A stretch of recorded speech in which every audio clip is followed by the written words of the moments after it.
Halo, selamat datang lagi di Deep Dive kita. Kali ini nih kita punya bahan refleksi yang menarik banget. Kita mau menyelami tema yang sangat manusiawi, pergulatan antara iman dan ketakutan. Iya, tema yang kayaknya relevan terus ya. Betul. Sumber kita kali ini fokusnya ke tokoh-tokoh Alkitab. Tokoh-tokoh yang kita kenal imannya kuat, tapi ternyata pernah juga lumpuh karena takut. Justru itu yang bikin menarik ya. Nah, misi kita kali ini bukan cuma cerita ulang, tapi kita mau coba bedah polanya nih yang diangkat sama sumber ini. Gimana sih caranya iman itu bisa bangkit justru dari titik terendah ketakutan? Dan apa artinya buat kita sekarang ya? Tepat. Sumber ini kan melihat akar tontangan hidup, termasuk takut ini, itu terkait sama apa yang dia sebut dosa warisan. Konsep ini ditariknya dari Kejadian 3 ayat 15-19. Jadi semacam kecenderungan bawaan gitu ya, buat cemas, buat merasa jauh dari Tuhan setelah kejatuhan. Nah, kita lihat gimana ini main di kisah-kisah mereka. Oke, menarik. Oke deh, langsung aja ya ke contohnya. Sumber ini nyorot beberapa nama besar nih, Yunus, Elia, Daud, Ayub, sama Petrus. Semuanya di satu titik digambarin bener-bener ketakutan. Betul. Dan yang ditekankan di sini tuh kontrasnya itu loh. Yunus misalnya, dia kan dipanggil jadi nabi ya. Malah lari dia. Lari dari tugas ke Niniwe. Kabur ya dia? Iya, kabur. Ini dilihat sebagai contoh langsung respon takut sama panggilan Tuhan. Mungkin ya cerminan dari rasa keterpisahan tadi. Terus ada Elia. Wah, ini kan sosok pemberani banget di Gunung Karmel. Iya, yang ngalahin nabi-nabi Baal itu kan. Nah, itu dia. Tapi tiba-tiba dia lari ketakutan cuma gara-gara ancaman Izebel. Sampai putus asa minta mati di gurun. Itu di 1 Raja-Raja 19 ayat 4. Nah, ini dia nih, justru setelah kemenangan besar, dia malah jatuh gitu ya. Sumber ini ada jelasin nggak sih kenapa bisa gitu? Kok rasanya ironis banget? Sumber ini sih lebih menggarisbawahi itu sebagai bukti kerapuhan kita sebagai manusia aja. Kemenangan besar tuh nggak otomatis bikin kita kebal dari rasa takut yang dalam. Apalagi kalau ancamannya terasa personal, langsung gitu. Oh, jadi kayak kemenangan sebelumnya tuh jadi lupa gitu aja ya?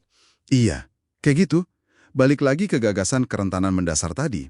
Bahkan Daud deh, yang kita kenal pemberani banget ngalahin Goliat, tapi pas lari dari Saul itu ketakutannya sampai bikin dia pura-pura gila di depan Raja Akhis. Ada di 1 Samuel 21. Wah, Daud pura-pura gila. Itu lumayan kaget sih dengernya kalau inget reputasinya ya. Benar-benar nunjukin sisi lain dia. Banget. Sumber ini kayaknya pengen kita nanya ke diri sendiri juga ya. Jangan-jangan kita juga gitu, sering lupa pertolongan Tuhan yang dulu-dulu, pas ada tantangan baru di depan mata, fokusnya ke takutnya aja. Tepat sekali. Dan daftarnya masih ada lagi. Ada Ayub. Ini kan kehilangan segalanya ya dia. Anak, harta, kesehatan. Sampai merasa Tuhan ninggalin dia. Putus asanya dalam banget sampai ngutuk hari lahirnya sendiri di Ayub 3. Aduh, berat banget itu pasti. Berat. Terus Petrus, murid terdekat Yesus kan? Udah janji setia, tapi nyangkal Yesus 3 kali. Kenapa? Ya karena takut ditangkap juga. Itu di Matius 26. Benar-benar momen titik nadir buat mereka. Oke. Kalau gitu, dengan contoh sebanyak ini ya orang-orang hebat yang jatuh dalam ketakutan, terus gimana dong mereka bangkitnya? Imannya di mana letaknya? Nah, ini dia inti kedua yang diangkat sumber ini. Titik baliknya. Justru, di kedalaman putus asa itulah seringkali muncul momen pertobatan. Momen kembali ke Tuhan. Yunus misalnya. Dari perut ikan itu kan dia berdoa, akhirnya mau taat. Iya, di Yunus 2 ya. Betul. Akhirnya dia ke Niniwe. Dan hasilnya kan luar biasa, kota itu bertobat. Elia juga, pas lagi putus asa gitu, Tuhan datengin dia. Bukan pakai angin badai, tapi suara lembut gitu. Dikasih tugas baru, diingetin kalau dia nggak sendirian. Oh, jadi kegagalan atau rasa takut itu bukan akhir cerita buat mereka ya? Bukan titik final gitu? Sama sekali bukan. Itu poin pentingnya. Daud juga, meskipun jatuh bangun, tapi kan dikenal hatinya cepat banget bertobat, imannya kuat sama Tuhan. Ayub juga, setelah ditegur, dialog sama Tuhan, akhirnya dia bertobat dari prasangkanya, imannya dipulihin lagi, bahkan lebih luar biasa. Itu di Ayub 42. Wow. Dan Petrus, jangan ditanya, setelah penyangkalannya, terus ada Pentakosta, kan dia jadi pemimpin gereja yang, wah, berani banget. Penulis refleksi ini benar-benar nekenin, Kegagalan mereka itu nggak mendiskualifikasi panggilan Tuhan buat hidup mereka. Ini poin yang kuat banget sih. Jadi, kalau kita tarik benang merahnya nih, kesimpulan utama dari sumber yang kita bedah ini apa dong? Kesimpulannya sebenarnya cukup lugas ya. Hidup ini seringkali ngasih kita pilihan. Mau milih iman, faith, atau ketakutan, fear. Sumber ini berargumen, sebagai orang percaya, khususnya dalam konteks Kristen ya, idealnya kita milih iman. Kenapa? Kenapa tuh? Karena karya penebusan Kristus itu dilihat sebagai pembebas.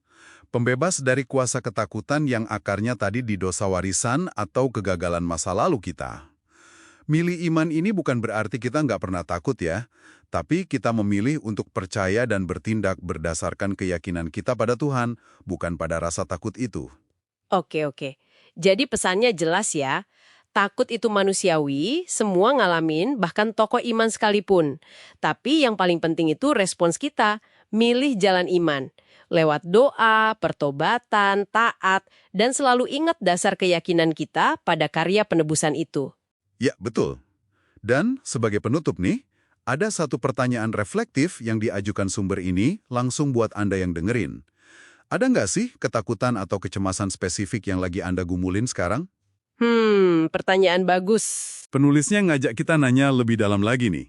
Mungkinkah ketakutan itu, kalau pakai kerangka pikir sumber ini ya, ada kaitannya sama apa yang disebut ikatan dosa masa lalu atau pola respon warisan tadi? Dan yang paling penting, gimana caranya Anda hari ini bisa secara sadar, secara aktif gitu, memilih iman, meminta kekuatan dari Tuhan buat mutusin ikatan ketakutan itu dan melangkah maju. Wah. Ya, sesuatu untuk direnungkan deh.